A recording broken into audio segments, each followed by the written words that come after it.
Hey everyone, how's it going? It's good to see you all. Thanks to everyone in the chat already. First of all, can everyone see me, hear me, see my screen? You know, the usual stuff that we all love to do. Perfect. Hey to everyone in the chat. There are so many of you. I'm so excited to be doing this live stream. It's something I've been thinking about for a while. I know a lot of you ask me about tutorials and project breakdowns on things like Instagram and through emails. And so this is the start of something new. So first of all, thank you for joining my very first solo live stream and also on YouTube Live. And what I love about that is the fact that we have this lovely chat area for you all to chat amongst yourselves and communicate with each other, which is great. I'm doing well, thank you. It's so good to see all of you. I'm super excited. Yeah, I'm excited to get into it. So yeah, my first live stream. So bear with me if anything goes wrong. I am so sorry. I will do my best to fix it super quickly. But the main thing is you can see me, hear me, and see my screen. So at the end of the day, that's all we really need, right? So the idea behind this is I'm going to start doing monthly live streams, and they're going to be roughly the last Tuesday of every month. And so, yeah, welcome to January's live stream, everybody. And they're going to be roughly, as you can see, I'm super professional with this whole thing when I'm saying roughly for everything. They're going to be roughly about 90 minutes.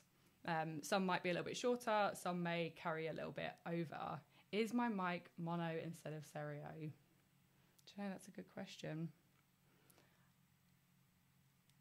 I wish I could give you an answer to that, but hopefully it's okay. I can always deal with that. Maybe let's have a little look without breaking it apart.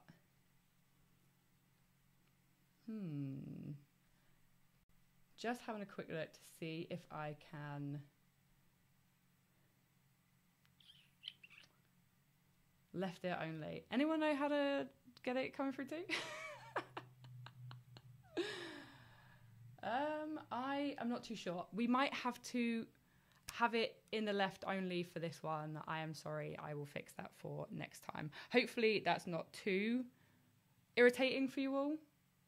Just stick the left AirPod in. I am using OBS, yes. Anyone know how? Junior, hopefully.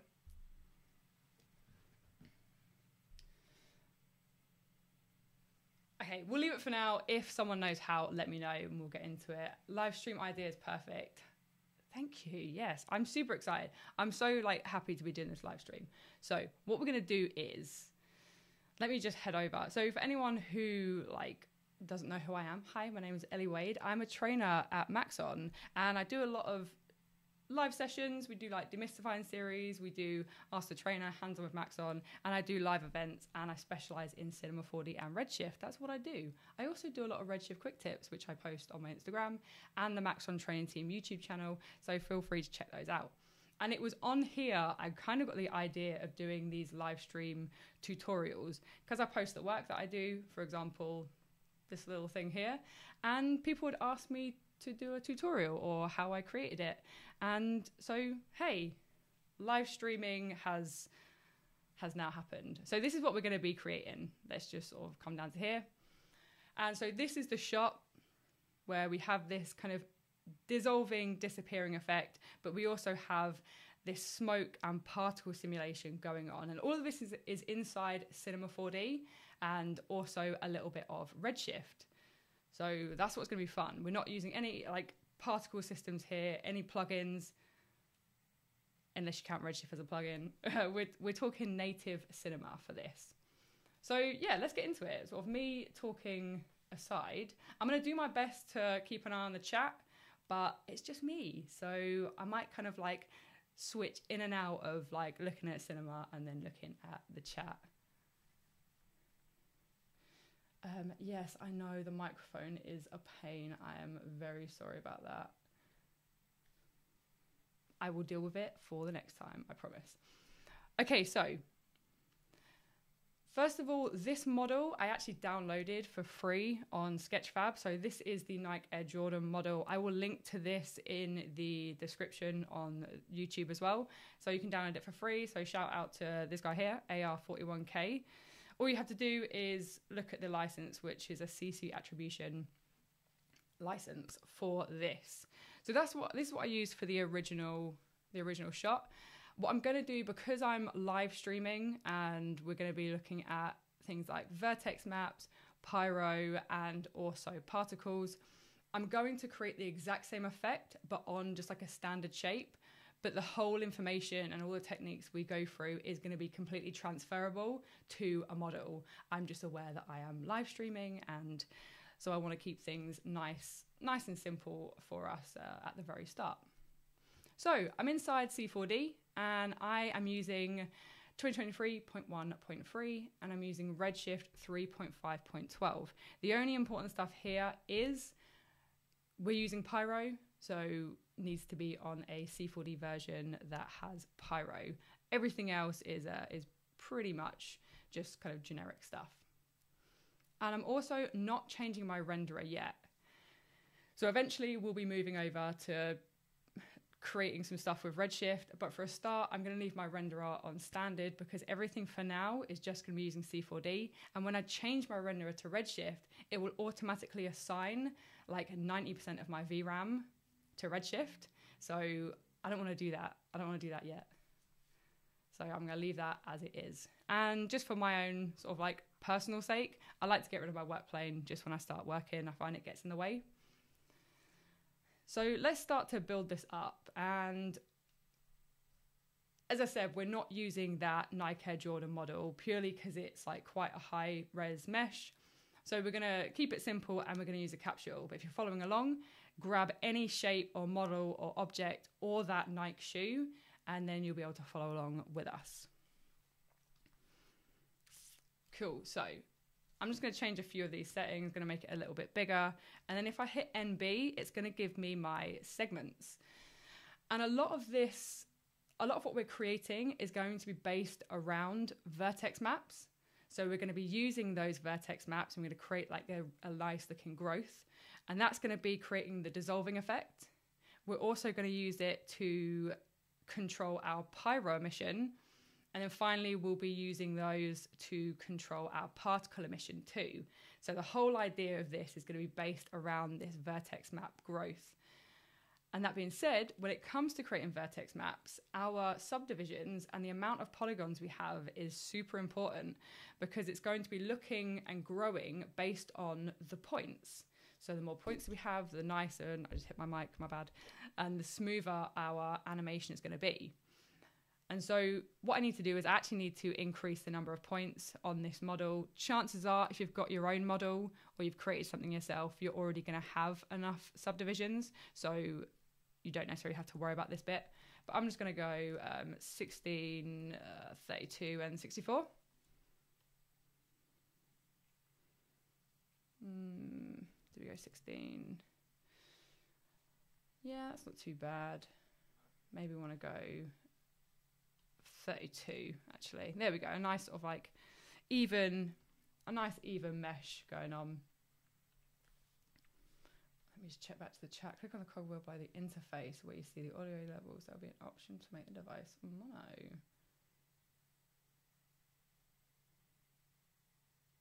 Okay. Hello? Are we now in both ears? Let me know. Thank you to Gennaro as well, if this works.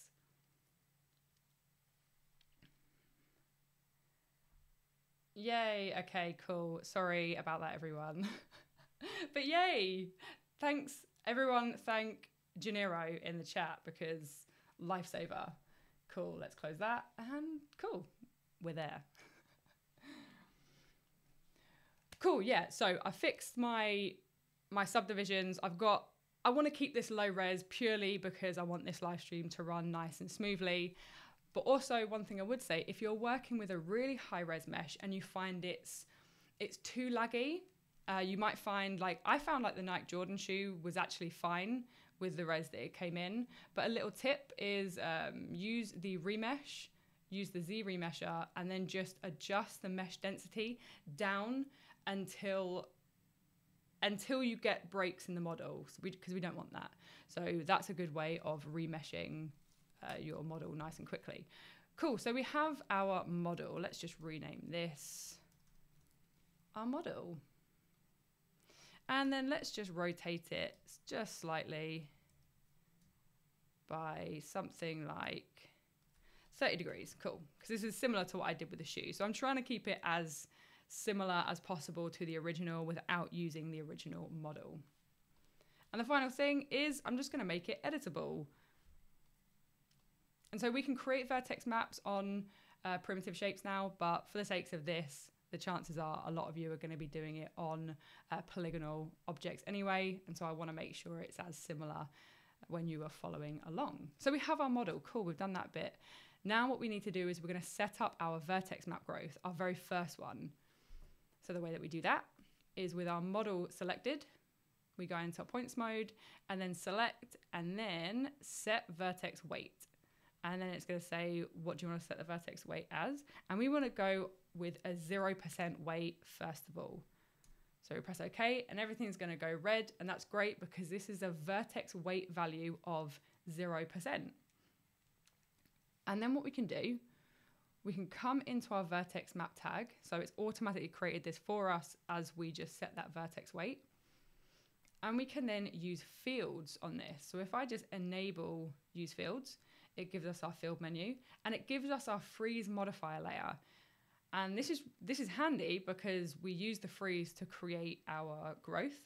However, we need to use something to trigger that first. So I'm actually going to just remove that.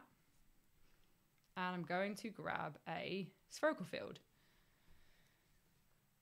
So what we can see now, my spherical field at the moment is taking over part of my capsule. And so everything inside the center of my spherical field is now yellow. And so we're getting a vertex weight of 100%. Everything outside that spherical field is red, which is a vertex weight of 0. And then you get like an orange gradient in between, which is the gradient between a weight of 0 and 100%. Knowing this, we can then use this spherical field to trigger a certain area of our vertex weight, and then we can create our growth from there. And that's what we're going to do. So let's make this a little bit smaller because 100 centimeters is a little bit big for what we're doing at the moment. So let's reduce this to 5 centimeters and pull this all the way down to the bottom. Cool, so if I just sort of pull this up, you'll notice that as I sort of pull this in, we're getting a yellow area. So we're getting some vertex weight happening on here. And so if I animate this in, we can then use that freeze layer and create our growth. So let's go to our spherical field. Inside of our coordinates, we just need to animate or keyframe our position y-axis. So I'm going to set a keyframe there. And then let's go frame 5, pull that up, and then keyframe that. Now, as we press play, we can see that it goes from red to yellow. So we're going to have triggered this. Perfect. Now, back in our vertex map tag, from here, we need to re-add that freeze layer. So we're going to come into our modifiers and we'll grab a freeze layer. And this part's important. So inside of our fields menu, think of it like your layers inside of Photoshop. We need to make sure we have the right amount of blending and opacity for everything and all of our layers to work together. So with our freeze, we need our blending to be add, and we want our mode to be grow. So what this means is as my spherical field comes in, it's then going to add this growth layer over the top. And then what should happen is everything should go yellow. Cool. So we've triggered that vertex map growth. So we're getting there with our first vertex map. But the thing is, all of this is happening a little bit too quickly. And all of this is based on, let me just go into a large icon size so hopefully you can see a bit clearer. So all of this is happening a little bit too quickly.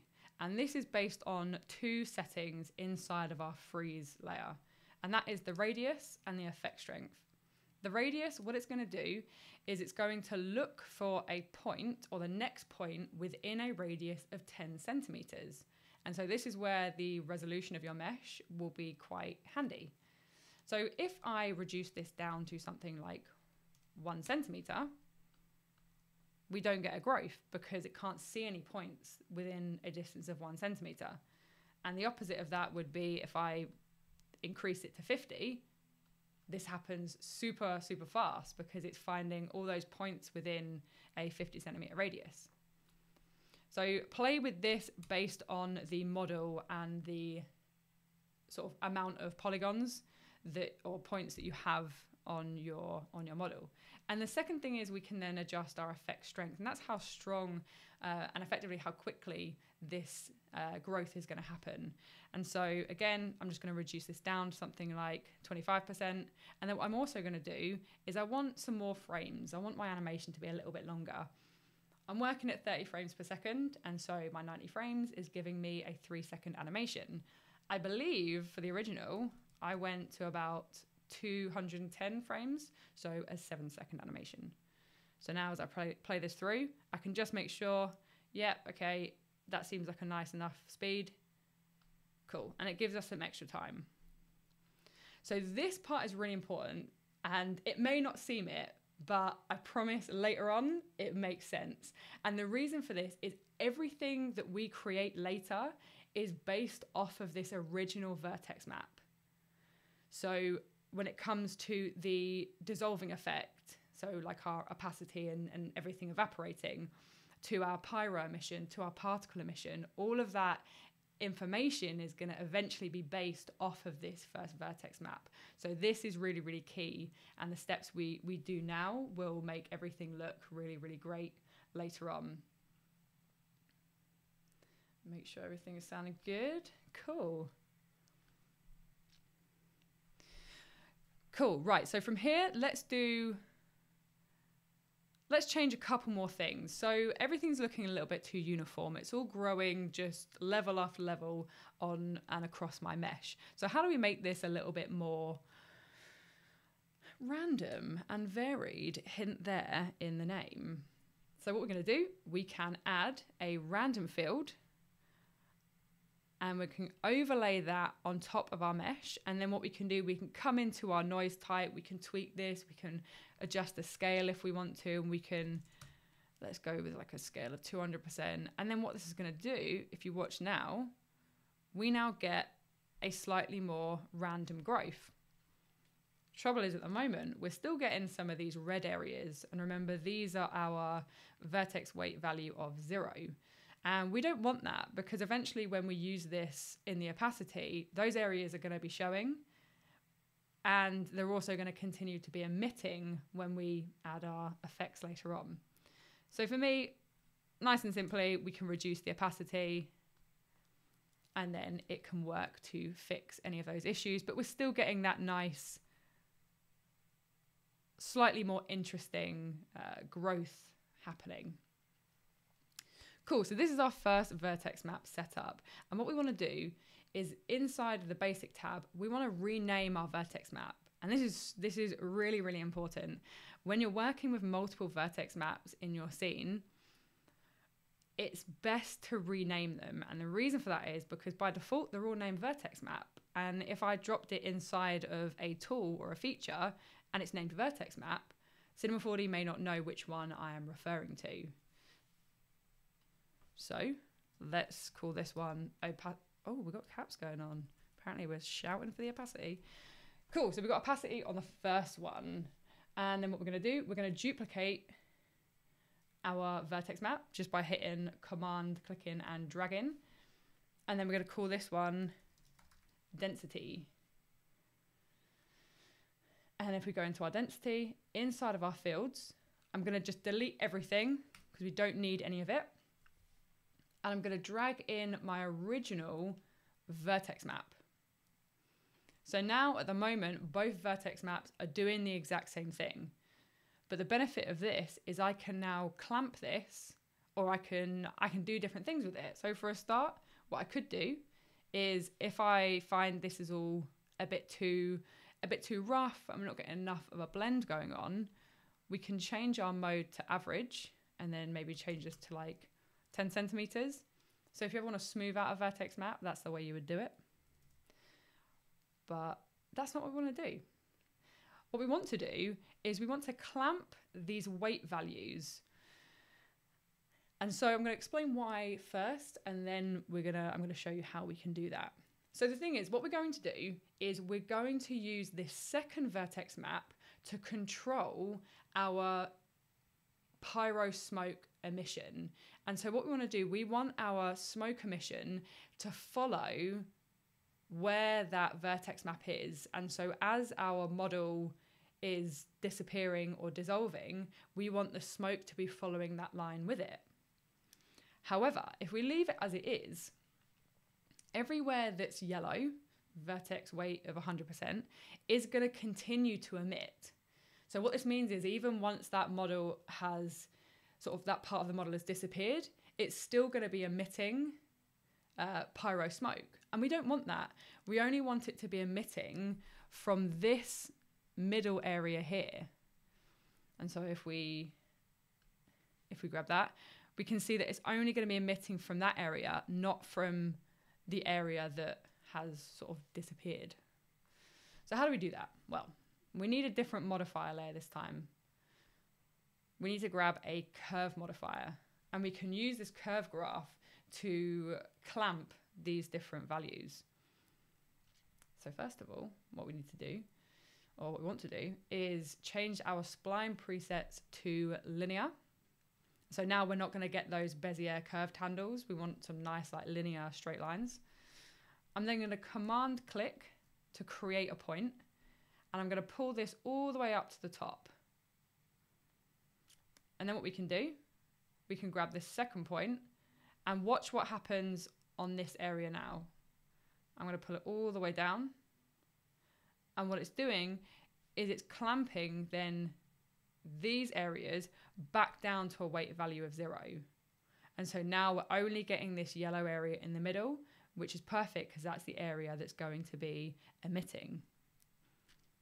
So what I'm actually going to do is, I found by adding another point and pulling it up, I was able to sort of tweak this yellow area a little bit more to be something a little bit better. And remember, so the reason that mine doesn't look like amazing, it's a little bit sort of low resolution, that is because that I'm working with a slightly low res model. So you'll find that with the stuff that you're creating with high resolution models, your vertex map growth will look smoother, as will all of this stuff that we're doing now. Okay, so let's play this through. And now, so we have that growth area. That's perfect. That's exactly what we wanted. Cool, just having a quick check of everything in the chat area. Hey everyone who's joining us a little bit later. Nice to see you all. Cool, right, so from here, we've created our two vertex maps, our opacity map and our density map. And a big thing that I wanted to talk about, because smoke effects, particle effects, Redshift, all of this stuff inside of Cinema 4D takes a lot of power, takes a lot of VRAM.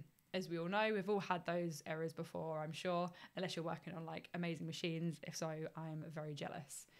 So how can we take advantage of certain tools or features to optimize and speed up our workflow when it comes to creating heavier scenes? And that is baking or caching. And so what we're going to do, we're going to look at doing some of that throughout this this live stream as well. And so how do we bake this?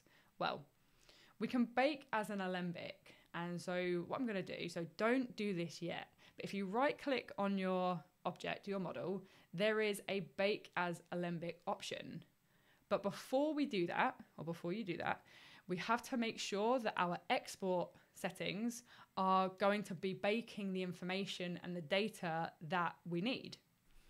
So if we come into Edit, Preferences, if we go to Import Export, drop that down, and then we have Alembic, which is what we're going to be working with.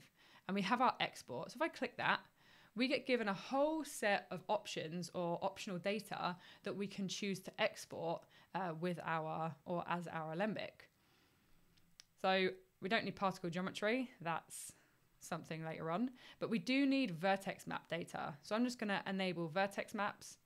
I'm going to close this, and then I'm going to right click my model, and I'm going to go to bake as Alembic. And then it's going to sort of say, where do you want to do this? Let's just throw it on my desktop. And that happened nice and quickly. And so now what we have is we have the Alembic with our vertex maps, and we have the original. And so what we can do from here, we can disable the original, get rid of those fields, and then hide our model. And I'm sure you're probably thinking, oh, Ellie, why don't you just delete it? It will make sense later, but don't delete it. Just disable everything, because we do actually need to use it later on when it comes to working with particles. So we have our Alembic model, we have our vertex maps. And so now, if we scrub for our timeline, we have our cached vertex map data. Cool.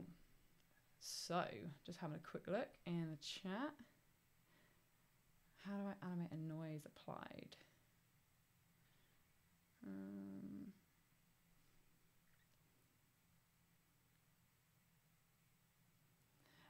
So question, how do I animate noise applied via shader filter or volume builder inside the noise shader properties? Are you sure it's not animating? Because sometimes it doesn't show straight away. I believe there is a, oh, hey. Hey, Jonas, if that's you in the chat, thank you. Cool, we've got Jonas here in the background. I believe it's Jonas, it may not be. I may have totally lied then, but he was helping me earlier, so. Cool, right, so from here, we've created our vertex maps, we've got these going on, we've actually now got them baked or cached. Now it's time to create some smoke. Time to get into the good stuff. So yeah, let's create some smoke. So the way that we do that, we're gonna create a Pyro simulation. And we're going to right click on our Alembic model. So this is important. This is the Alembic that we created. We're going to right click, and we're going to go to simulation and then Pyro. So we've now got a Pyro tag, and it's also created a Pyro object for us. And so now this model is going to be a Pyro emitter. I'm going to press play, and now we have fire. We have fire going on in our scene. Perfect. So let's dive into a few of these settings. We're not going to be going into a whole load of detail across all of these settings. I'm just going to go through the ones that I did to recreate this effect. If you do want to know more about Pyro, I'm going to do a plug here. Maxon Train team, Jonas, Darren, and Thanasis, aka Noseman, have done many Ask the Trainers or quick tips or tutorials talking about Pyro. So definitely check those out if you want to know a lot more about the settings that we don't go through now. So first thing we want to do is we don't want fire. Well, I don't want fire. I only want smoke. And so nice and simply, the way to do that is we just have to disable temperature. And so now as you play it through, we're just going to get some smoke, and that's based on our density. We want to keep it as a surface emitter. And so what this is going to do, this thickness value, is going to be a specific distance from our model or our Polygon object where voxels are going to be generated. So these are voxels inside of here. So I'm going to reduce this down. So the smaller the value here, the closer it's going to be to the surface of our object. Let's go to something like 2 centimeters. That should be fine for what we're doing. Cool. And I'm going to leave it on a higher voxel size for now, just while I tweak these things. Okay, so what do we want to do now? Well, we actually only want the emission to be happening where our vertex map was. And so the way that we do that is inside of our density. So at the moment, we're still in the Pyro tag on our emitter object. We can drop down this little arrow here. So there's a tiny little arrow here. You can drop that down and it asks for a density map. This is our vertex map. And we can use the one on our Alembic. So remember our second one was our density one, which is the one that is just the sort of the thin line. So what we're going to do, we're going to drag and drop that inside of here. And now if we play, now our emission is following that vertex weight. Perfect. Cool. So let's go back into here and let's see what else we can do. So let's play that through again really quickly. Okay, so one thing I did want is as my smoke was being emitted or created, I actually wanted it to come down and sort of like be forced down with its direction as everything else sort of grows up. So the way that we can do that, there are a couple of different ways we can do that, but the way that I found worked best for me and best for this scene that I'm creating was to go inside of my velocity, go into my type and change the direction. And then what we can do, we have our X, Y, and Z axes. And so positive values versus negative values. So if we're talking about the Y-axis, positive values going up, negative values going down. So all I need to do is change this to a negative value. And then what's going to happen as it's being created, it should be forced downwards. And so it's sort of happening. It's happening a little bit. And the thing is, if we go into our Pyro object, into our Pyro, we have something called density buoyancy. And this is how buoyant our density or our temperature, or so our smoke and our fire are going to be. And by default, it's set to -5, which is why it's nice and it will rise. But the trouble is it's now counteracting the velocity that I set. So I need to make sure I also flip my density buoyancy to make sure they both work together and they're not going against one another. So let's go to a buoyancy of 5. So I'm just going to completely 180 it.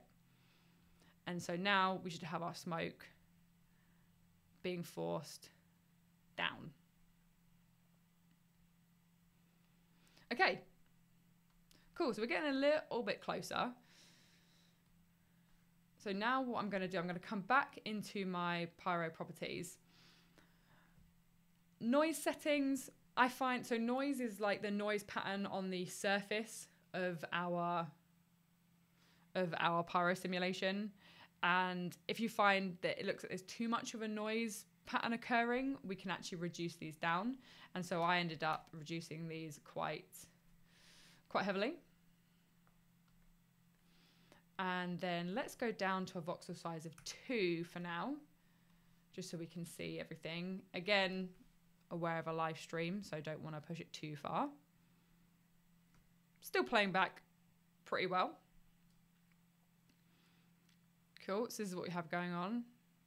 It's looking nice. We're going to end up creating I wouldn't say it's like a cartoony style smoke, but we're not going super realism. We're going a bit more like of an in-between.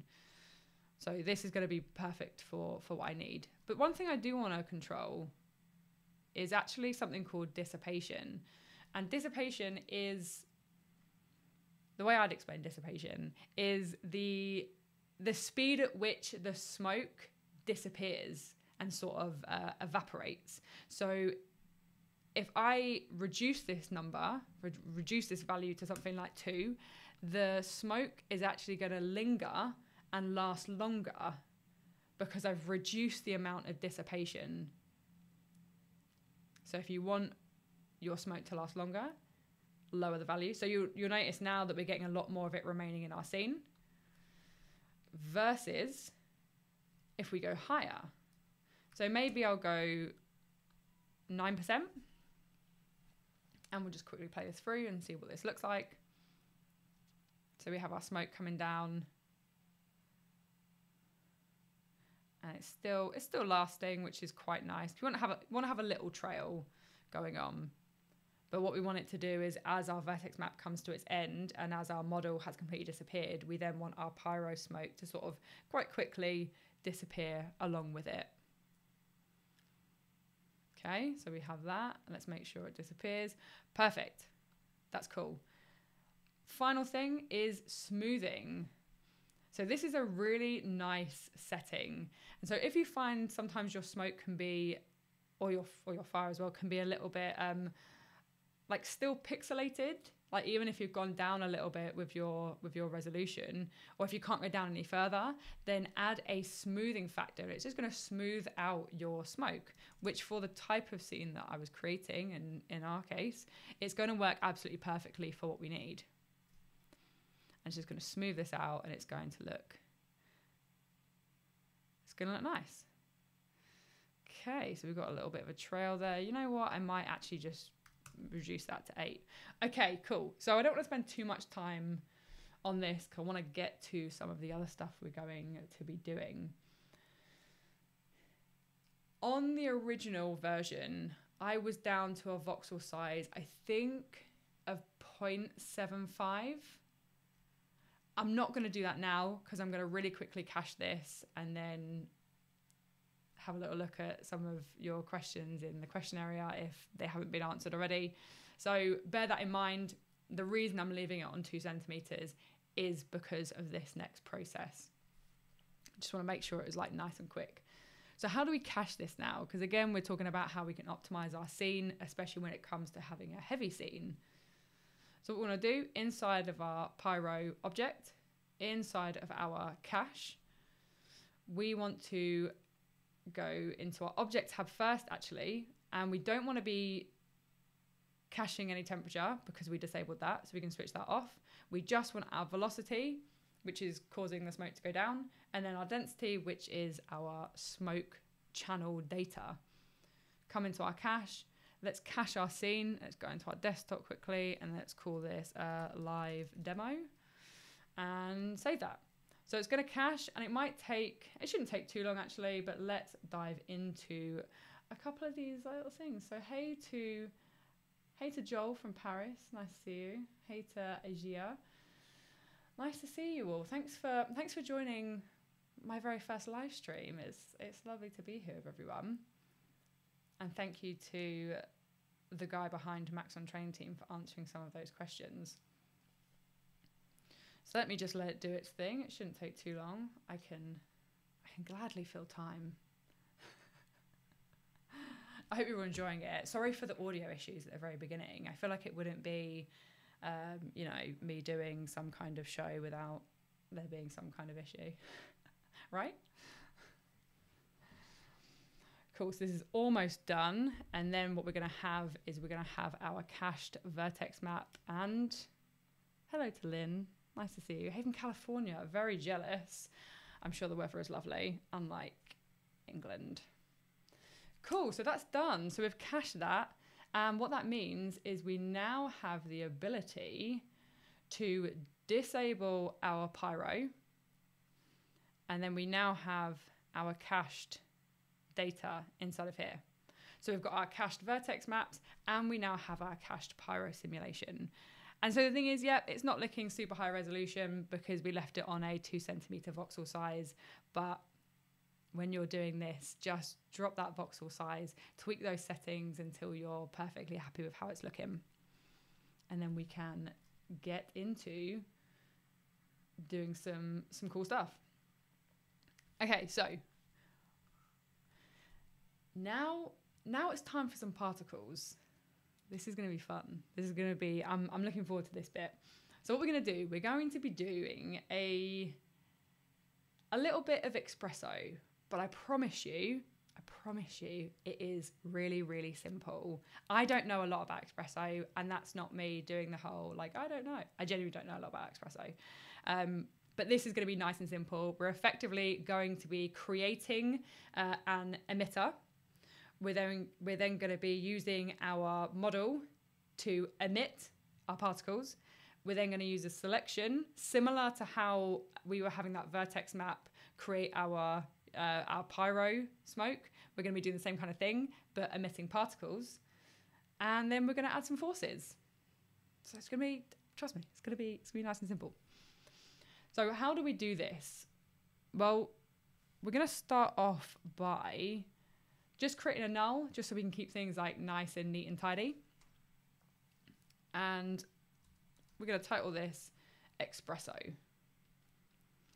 We're then going to right click and we're going to add an XPresso tag to this. And it's going to open up our XPresso node editor. And this is where we're going to be creating our things. And it's not going to be a lot of nodes, 3 max. So how do we begin to emit particles? What we need to do, we need to grab a node that's called PMatterWaves. And so this is a sort of like it's a particle generator. That's what it is. And if we have a look inside of our attributes, inside of our parameters, we can see that we have an object. This is where we're going to put our model. So let's just do that. And so now this is why we kept our original model, because for some reason the Alembic doesn't work. I don't know why, but I tested it. And so we just need to make sure we have our original model kept in our scene, purely so we can drag and drop it inside of there. So now as we press play, we now have, you know what, let me disable my Pyro just for now. And we now have particles, we're generating particles, these little sort of like pluses here. These are our thinking particles. If we scroll down, we have a few different options. For a start, we have our count. And so this is the amount of particles that we are creating. I believe it's per second. And then we have our birth type. So we have count, rate, and shot. If you're used to working with things like X particles, you will recognize a couple of these options. So we're going to eventually increase our count, but for now, we're going to go to 1,000 just for now. We will be going higher. We then have the life of our particles, and this is how long they're going to live for. I know it sounds super morbid. Like, I hate saying that. And so if we want them to die sooner, RIP, we just reduce this value. So let's say I want my particles to last for 30 frames, so 1 second. I would change this to 30 frames. And then we can also add a life variation. And so what would happen if let's add like 100%. So now some of them are going to die sooner, some of them are going to die later, because we've added a 100% variation. And so now as we come through, it's not too obvious to see just yet, and that's because we have a speed value going on.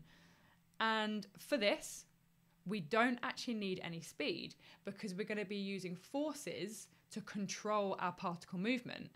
So, nice and simply, we can just set our speed to 0, and then we can create our particles. Okay. So, now what we need to do is we need to set it up so the particles are going to emit based on, in a similar way that we use that vertex map to emit our Pyro. We want to do the same thing, but for our particles. But the trouble is, if we go up here, this selection option, it can't use vertex maps. It has to use a polygon selection. Or it has to use a certain type of selection. So in our case, we're going to use a polygon selection because the vertex map won't work. So what we're going to do is we're going to set up a polygon selection on this model. And so again, good idea that we kept the original model, because on the Alembic, this wouldn't work. So I'm going to right click my model. We're going to grab a polygon selection tag. We're going to name this particles, and we're going to use fields. Again, I'm just going to delete my freeze modifier layer by default. We don't need that. And what I can do, I don't even need to worry about having to actually create anything. I can use that vertex map in my polygon selection. So I can drag and drop the Alembic one in there, and we now have it inside of here. And what I'm going to do, so if I press play, you can't see anything at the moment. If you ever want to check your polygon selection without having to worry about like double clicking it, a little tip here, which the famous man himself, Jonas Pilz, told me about. Grab yourself a standard material, doesn't need to be anything special. Drop your polygon selection inside of here. Hide this, bring this back, and then press play. And then now we can see that our polygon selection is working because we can see that color moving across it. Cool. So I like that little tip. So let's get rid of that and that again. And now we're going to come back into our XPresso, and we're going to add that polygon selection into the one that we just created. So now as we come through, we can see we have our particles growing, and now we can see that life variation really starting to work because we can see as it's growing across the surface of here. Cool. So now let's add some forces. Let's throw in, just having a little double check. Cool. So let's add some forces. First of all, let's add a bit of gravity because we want our particles to fall as they've been emitted. We want them to, we want it to look like as our model is disappearing or evaporating, that all of this stuff is sort of like falling off of it as it's disappearing. It's sort of turning into this mass of smoke and particles. So how do we do that? How do we apply some gravity to this? Well, if we go to our simulate menu, come into our forces, and then we're going to add gravity to our scene. And I'm going to press play. And as we can see, nothing's happening. Nothing's actually happening here. And that's because unlike Cinema 4D's standard emitter, this one here, when it comes to working with thinking particles, we need to tell Cinema 4D that these particles that you're emitting here with our matter waves are going to be affected by our gravity. And so the way that we do that is, again, one simple node. We're going to right click. And so the way to think of it is gravity is in the force menu. So all you have to do is type and search force, and then we're given one option, and that is the TP dynamic PForceObject. So if we select that, we actually only have one option in there, and it's asking for the object. And this is basically the force that we want to affect these particles. So we can drag and drop our gravity in, and then we just have to connect these things together, similar to how we connect all of our nodes up in, you know, the shader graph or the C4D node editor. Connect those together. Oh, make sure you actually get it. And then as we come through, we now have our particles being affected by our gravity. Cool. So how do we make this a little bit more interesting? Again, we're going to increase the count, and that's going to change everything. It's going to make it look really nice. But let's add some turbulence. Everyone knows that turbulence just makes everything look better, whether it's a cloth simulation, rope simulation, pyro. Turbulence is just a really nice force and effect that can really help just spice up your simulations. So come into our forces, and we're going to grab turbulence. And then we need to make sure we do the same thing. So we need to make sure that we grab our force object, and we need to make sure we drop in our turbulence. And then we're going to connect all these things together. So inside of our turbulence, we have two main settings here. The two that we're worried about are strength and scale. So strength is the strength of our turbulence, how much of an effect it's going to have on our particles. And the scale is the scale of turbulent noise. So the lower this value, the smaller scale noise, therefore the more the individual particles will be moving around. If we increase the scale, we have a larger turbulent noise scale, and so more of your particles will be moving together across this turbulent noise. So we can sort of see that in practice by setting this to 1%. It might not be too visible with the number of particles we have at the moment, but we can see, versus a 100%. So yeah, it might not be super visible at the moment, but we can increase our particles. So we could increase our particles to see this a little bit better.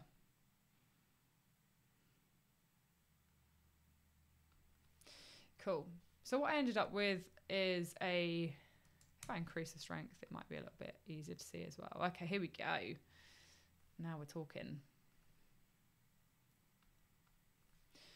So what I ended up with was a strength of 50 and a scale of 20%. And so this is sort of what we have. We have them moving a little bit more individually as opposed to as a group. And don't worry about that stuff at the beginning or at the end. We are going to fix that as well, I promise. Okay, so as I said, simple XPresso. This is it. If you want to add more forces, the exact same method. If you want to change your emission, or sort of like control some of those things, then inside the MatterWaves, that's where you can choose your emitter object. You can choose a selection if you want to. Remember, if it's a vertex map, to create the Polygon selection and throw your vertex map in there. And then it's a case of adjusting your count, life, speed. We also have size and distance as well. But again, settings that we're not too worried about today. Okay, cool. Right, so let's deal with some of these things. So I found, and I don't know why this is, I found there's a bit of a refresh issue with when working with this particular workflow. And so what you notice here is, even though we're on frame 0, we have a couple of particles here. And then as you saw later on in our scene, we had some particles reappearing. So we can really quickly deal with that by just animating the count of our particles on and off. And again, one thing I will say is there is a teeny tiny bug with this. Make sure when you are animating or keyframing the count, have auto keyframing on. This is an important feature. So auto keyframing on, what we're going to do, we're going to set our count to 0, and then on frame 5 we're going to set our count to, what's that, 1,000, 10,000, 100,000. Set our count to 100,000. In the final, or in the original one I did, I had 1 million particles and it all worked fine. But again, for the sake of the live stream, we'll stick to 100,000 just for this. So now as we play this through, they're going to appear. And then what I did do at frame 149, to stop them from then regenerating later, again, I'm not really sure why this is happening, I am very sorry, I just set another keyframe at that same count and then reduce the count again to 0. So now what should happen is our particles are all being created, and then we shouldn't get that secondary creation. Oh, we got one, never mind. That's fine, I'm happy with that. And let me also, just so it's nice and clearer to see, in my settings, if you can actually change how you view your particles. Instead of ticks, I'm going to change them to dots just so we can see them nice and clearer. Here we go. This is our 100,000 particles. And you can see how nice and smooth this is. None of this has been baked or cached or anything. It's just nice and smooth. So feel free to go higher with your particles when you are following along and recreating this yourselves. As I said, I went for 1 million because the more the better is the rule. All right, cool. So far, we're pretty much the end of the Cinema 4D side of things, so the creation side, where we did our vertex maps, We then looked at creating our Pyro simulation based on those vertex maps. And then what we've done is we've now just created our particles. Again, based on those polygon selections, based on those original vertex maps. And we also cached everything. So we've kept our scene as optimized as it possibly can be. We can also cache our particles.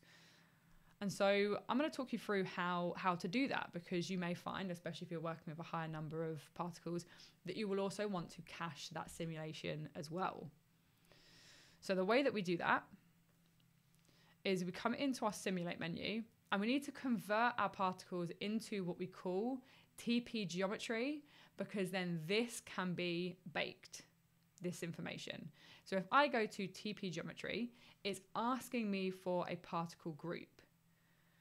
So again, back into my little thinking particles menu, we can go into our settings. So in our settings, this is where we controlled the like display type of our particles. Then we have our particle groups. We can create more particle groups. We can have multiple, and then we can have multiple sets of TP geometry. And so then what we can do with those is we could have them different colors.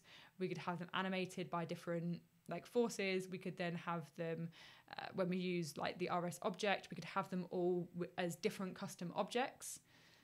So lots of possibilities. But again, for this, we'll just stick to our all particle group, and we're going to drag and drop that inside of our TP geometry.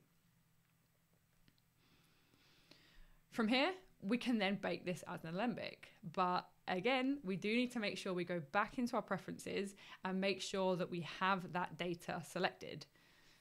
So we already went back and changed it to make sure we had our vertex map data. So what we need to do is we just need to tick this particle geometry option here. So I'm going to check that. And then we can right click and we can bake as Alembic. And again, I'm throwing everything on my desktop because I am the least organized person in the team. I promise you that. Right, so yeah, that didn't take too long. So now we have our particles going on. And at the moment we have both going on. So if we come into our XPresso, we can disable our MatterWaves. And now we have our particle simulation going on. So what we can do now, we should be able to put all of this stuff together and disable all of that. We can also bring our Pyro back. Okay, so I had this issue earlier where for some reason, whilst the timeline is playing, bear in mind I didn't have this problem when I was first creating. This is what I love. This is what I love about doing things live. These things love to appear. So for some reason, yeah, when I'm playing through the timeline versus when I pause, it then goes back to normal. I don't know why that is. It's frustrating. I know, I completely understand. But don't worry, it's just a viewport thing. But we can fix that. We can fix that really quickly, because what we're going to do now, we're going to move over to the Redshift side of things, and we're going to look at how we can render all of these different elements. And so the first thing we need to do, because when it comes to rendering particles, some of you may know that we have the Redshift object tag. So what we're going to do is we search RS. Oh, it's hidden away. I can't see it. Let me just find... Okay, it's not going to show because I haven't changed my renderer yet. But basically, what we're going to do is we're going to set these up as custom objects or render them as spheres. But the trouble is, on this Alembic, we don't have access to that option inside of the Redshift menu. So let's find that, because I want to show it instead of just talking about it. So I'm now going to change my renderer to Redshift. This is important. Change my renderer to Redshift. And I'm also going to save, because I'm living on the edge at the moment. Live demo, save.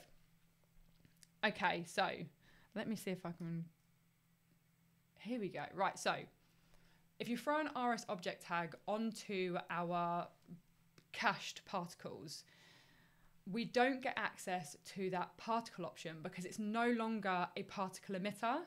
It's an Alembic with our geometry data. And so what we need to do is we need to use this cache data, but still be able to access that Redshift object tag in order to render our particles.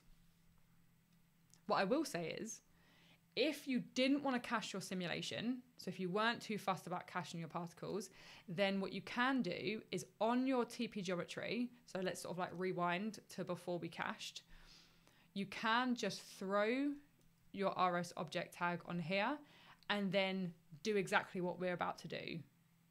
But if you have cached it, you're going to have to do it this way. So just wanted to show that quickly. Cool. So how do we then convert this into particles and get access to our particles? Well, what we're going to do, we're going to grab the matrix scatter, which is the matrix object with the RS object tag. We're then going to change our mode to object, and inside of here is where we're going to throw in our TP geometry.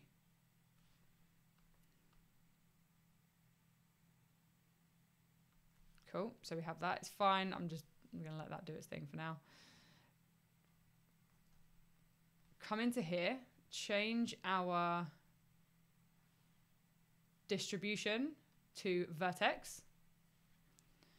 And so now we have an individual matrice for each of those particles. Sorry for the viewport issues. I'm not sure why that's happening, but now we've got our matrix with our matrices with our TP geometry, and we don't even need to show it. So we've hidden that away because we're not worried about that. And so then what we can do is we can now render these with Redshift. So let's, for the sake of this, let's make these a bit smaller. There we go. Cool. So now we have everything happening together. We have our pyro smoke, we have our particles, and we also have the other opacity vertex map. And all of this is cached data. So I can scrub through my timeline, which is really nice. So did I change my render to Redshift? Yes, I did. I changed it at the point of needing the RS object tag. So everything I did before, I did with the Cinema 4D renderer, or just left on the standard renderer, because I didn't need Redshift at the time, and I didn't want it to be taking a bunch of my VRAM, especially when it comes to creating Pyro and things like that. And now my data's cached, it's great, and it's all baked. I can now come over to Redshift and we can start to play inside of here and create some stuff.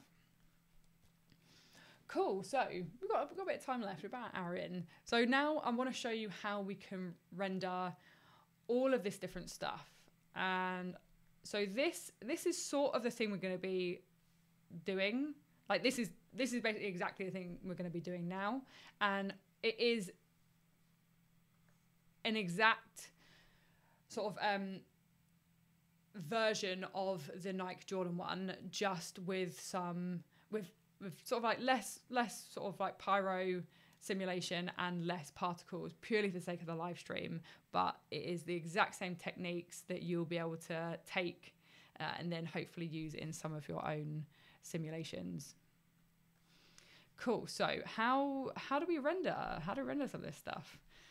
So I'm going to change my output just to 1280 by 1280, and this is going to allow me to grab my render view and just put it on the side. So I'm just going to save this again.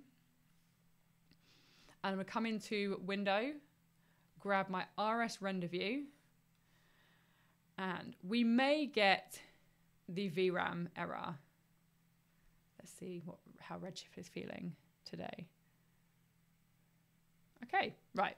I thought this might happen. It is not a problem. Sometimes it happens, and let's just quit out of this, and I'm going to reload it, and then it's going to be working absolutely fine. Yeah.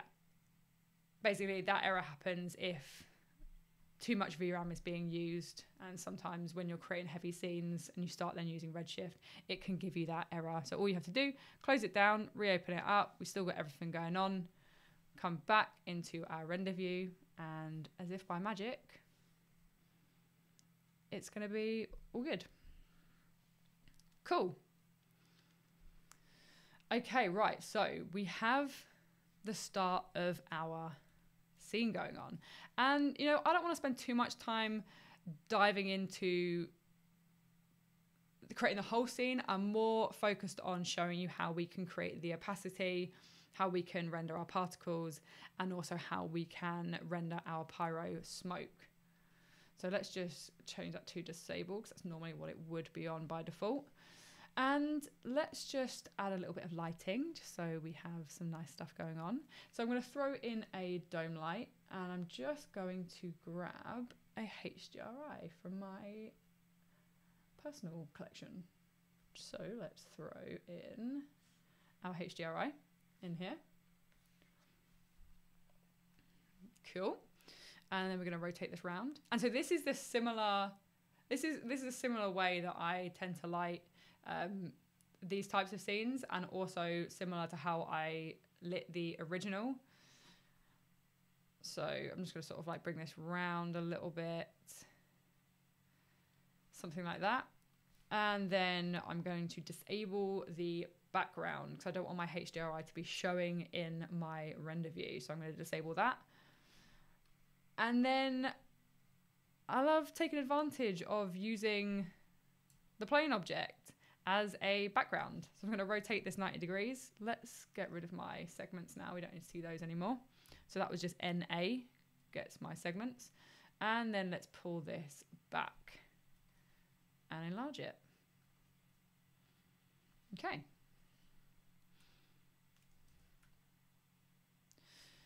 Okay, so this is what we've got so far.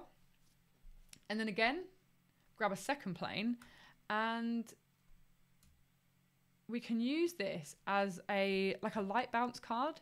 And I have to shout out Motion Punk, aka Thanos, for this. If we just drop this to the other side, make it a little bit bigger, what you'll notice is we might have to move it over just slightly, just so it's not in shot. We could have hidden it if we wanted to, but hey, for the sake of it, we can just do that. And so now if I get rid of that, notice how dark these edges are. And so at the moment, we're only using a Domelight. That's all we've got at the moment. But by using this little bounce here, we're still getting that nice contrast, that nice like shadow area, but it's not really, really dark. We're getting it, it's gonna hit the light bounce or the plane, and it's gonna come back and it's gonna give us a nice little light on there. That's a lovely little tip. And it's what I do majority of the time. What I would also do is I'd throw in a couple of area lights now, but again, not too worried about that. Would rather get into rendering some of these cool things that we just created.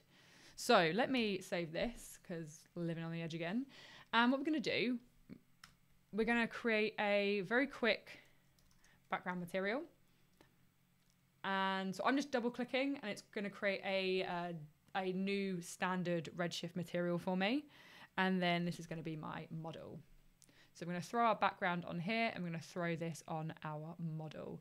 And our background, we're just going to reduce our reflection weight. We just want a nice diffuse color. And then let's go with, let's pick a nice blue.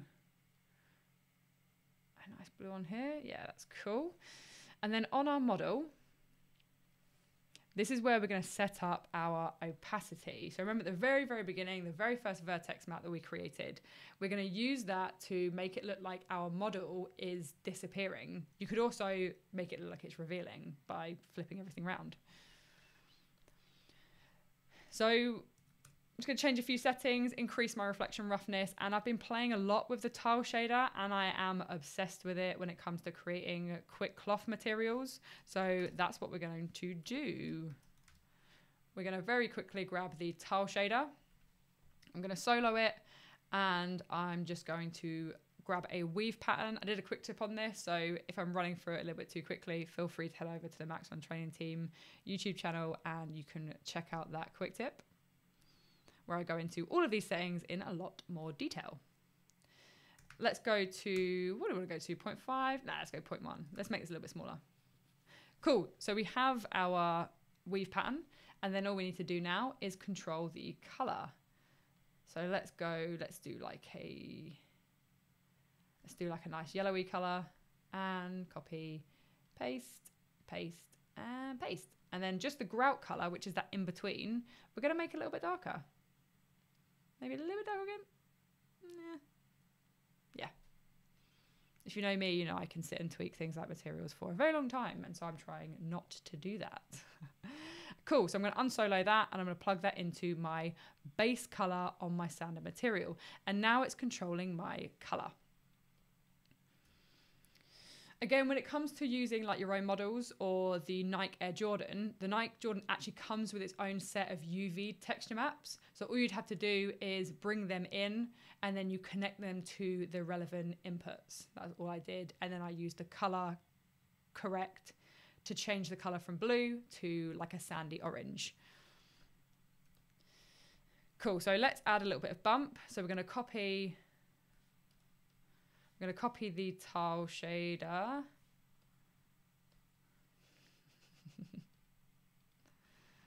Which has decided that it doesn't want to move.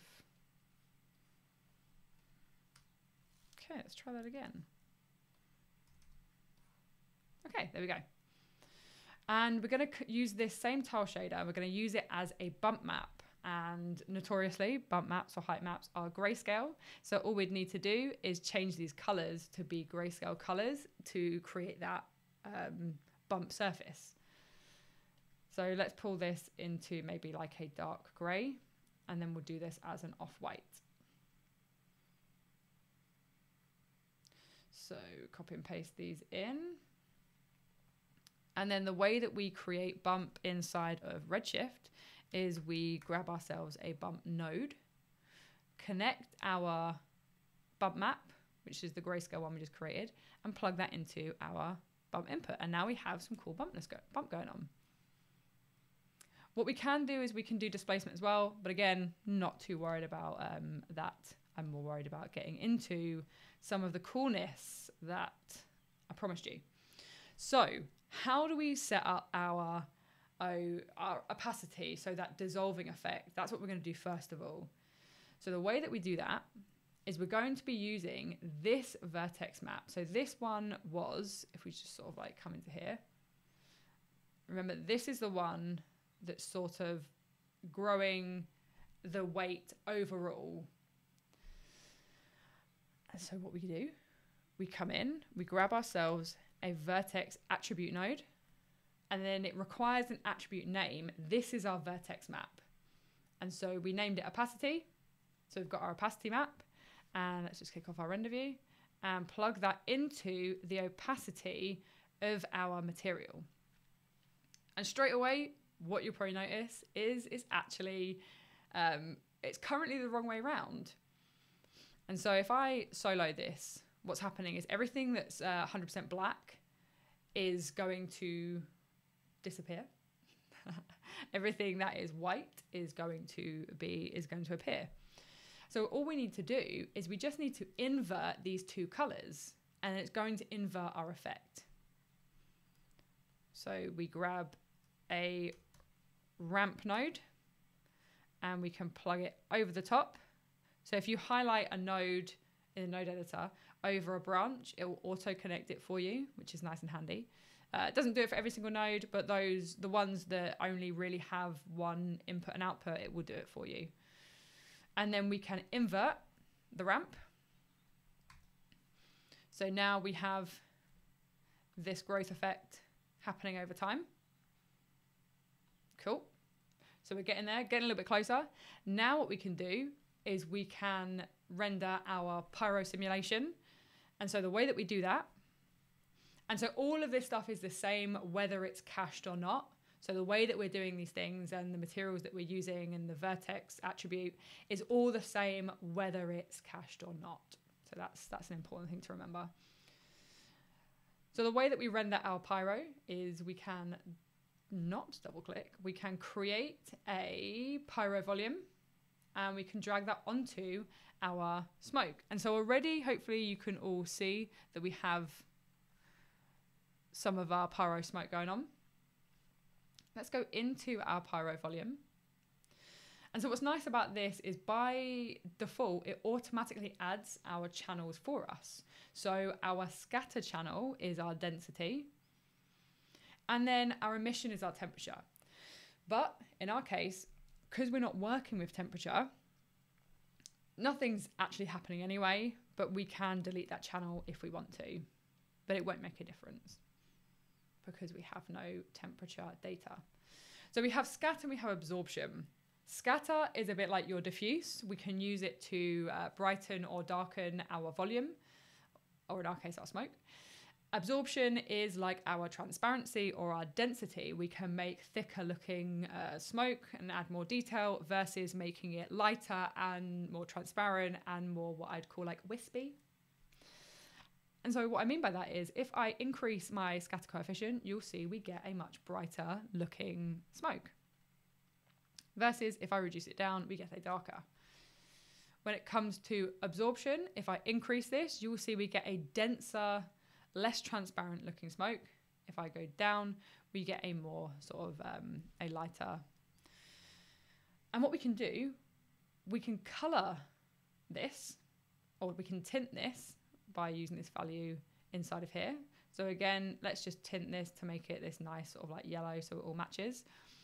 And then we can work between these values to bring in some more of that denser smoke and that thicker detail, but by also not losing too much of our bright color. And what we can also do, we can even remap the black and white values. So if we want to bring more of this smoke in, we can sort of pull this down and we can see we get some of these brighter, more of these brighter areas inside of here. We can continue to tweak this. So we can do a lot with the Pyro volume. And so if you get your smoke to a point where you're pretty much satisfied with it inside of the Pyro like simulation, we can do a lot already with the Pyro volume as well. So we can bring some of the density back if we want to. So cool, let's maybe go a little bit down on here so it's looking okay. Cool, right, so let's leave that as it is. It's similar to the kind of settings that I ended up with, again, with a higher resolution Pyro emission. Finally, it's down to our particles. And so if you're not working with the cache data and you've got your TP geometry, just throw your Redshift object tag on there and then follow the same process. But for us, because we're using the Redshift matrix, which is generating our matrices, we then threw our Redshift object tag on there, or it comes on by default if you're working with the Redshift matrix. And then inside particles, we can choose our own particle mode. So if you want to have custom objects, then you can select custom objects and then drop in the geometry that you want. For this, let's just go with optimize spheres. And then hopefully you can all see that now each one of our particles or our matrices is being represented by a sphere. I'll make them a little bit bigger just so they're like really obvious to see at the moment. And so now we can see we have a mix of our smoke and our particles. And then what we can do, let's just create another quick sort of yellowy material. Throw that on there. And now we have our whole kind of animation done. We've created that dissolve effect. So if we go back to frame 0, we can see, so let's all visualize that this is our own model, or let's visualize that this is the Nike shoe, not just a capsule. So at frame 0, we have our lovely model. And then after 1 second, we can see it starting to evaporate. We have some of that smoke. We have some of our particles coming off. At 2 seconds, more of it is coming apart. We then have 3 seconds. We then have 4 seconds. and we then have 5 seconds, and then eventually the whole thing will disappear. And so this is the exact way that I created that original setup. So if we just sort of come back into here. So as you can see, it's the exact same techniques, just slightly different or tweaked slightly different when it comes to our mesh. And remember, when it comes to the vertex map, that very first one is the most important one, because again, all of this stuff and all of these techniques that we've done and the animation, the simulation is all based off of that original vertex map growth. So let me come in and just dive in. So let me see what kind of questions we got, because this is it. This is the exact method that I went through. I hope it was enjoyable and beneficial to use. But how is her Mac so fast rendering in Redshift? Part of it is because things are cached and baked, everything is super fast. So we baked a lot of things as Alembic. I've also not got a lot with regards to kind of things that you can do in Redshift. I've not got a lot going on. Like, I've not got really high resolution texture maps. We've just got a few simple materials that we didn't tweak too much. And the thing is, I'm not on a super sort of crazy powerful machine. Like, I can show you what I'm on, because I know people love this. So I'm on like an Intel iMac with a AMD 5700 XT card. I also have a M1 MacBook Pro, which is a lot better to use. So if you're a Mac user on Redshift, sames. To make the particles seem more like sand and not just disappear, I would extend the life in MatterWaves. Yes. So the reason they're disappearing is because we set inside of our XPresso, inside of our MatterWaves, we had them die, which is such a sad thing to say. We had them die at 30 frames. So if you want them to live longer, then just increase that value. So hopefully that helps. Perfect XPresso, that's when my brain turns off. Yes, so I understand XPresso. Like, I don't get much of XPresso. In my head, the way that I understand this is that MatterWaves is my emitter.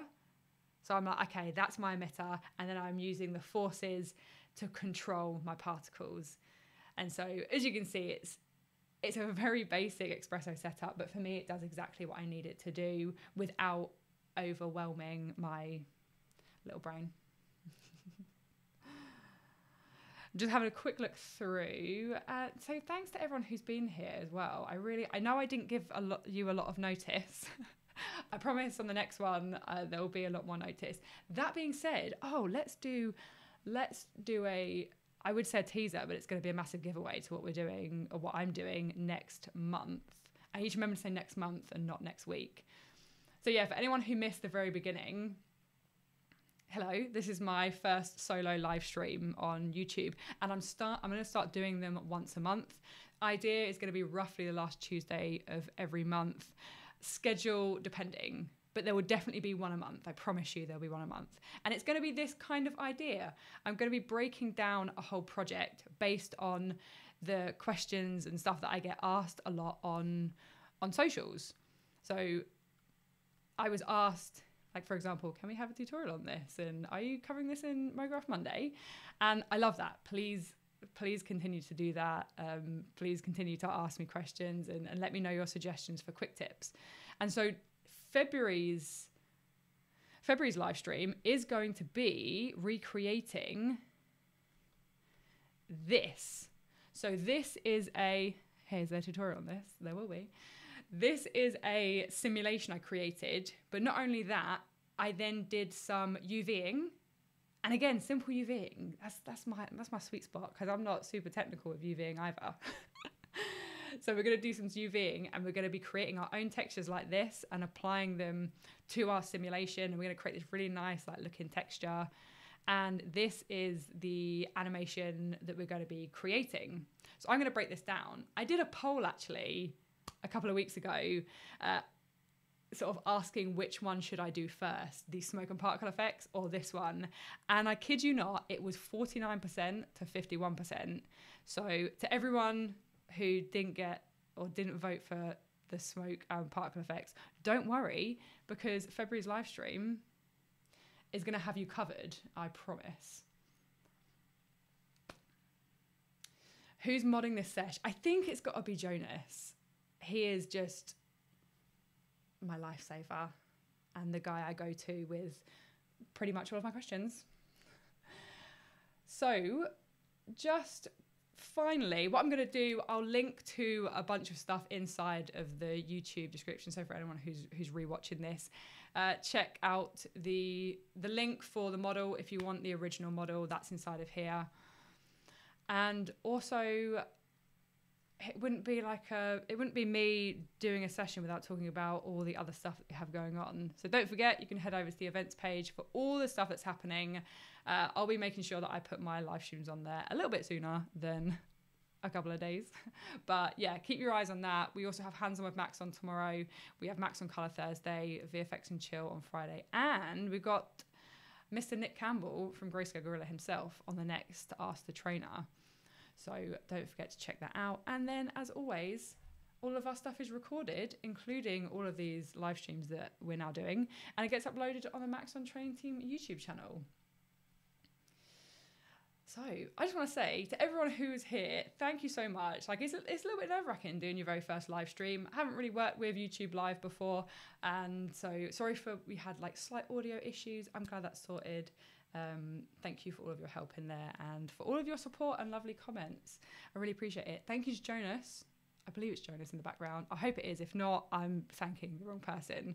But thank you for being in the questions and getting involved as well. Do I only work on Cinema 4D? Yes, Cinema 4D and Redshift is my software of choice. I'm starting to learn Substance though, so live streams on Substance pending. Yes, but my 3D software is Cinema 4D. It's all I've ever learnt. But any recommendations, then let me know. It has been a pleasure seeing you all, and I'm excited for next month's live stream. But I'm sure I'll see you on another one of our wonderful shows soon. So have a good one, everyone, and thanks again. I'll see you soon. Bye.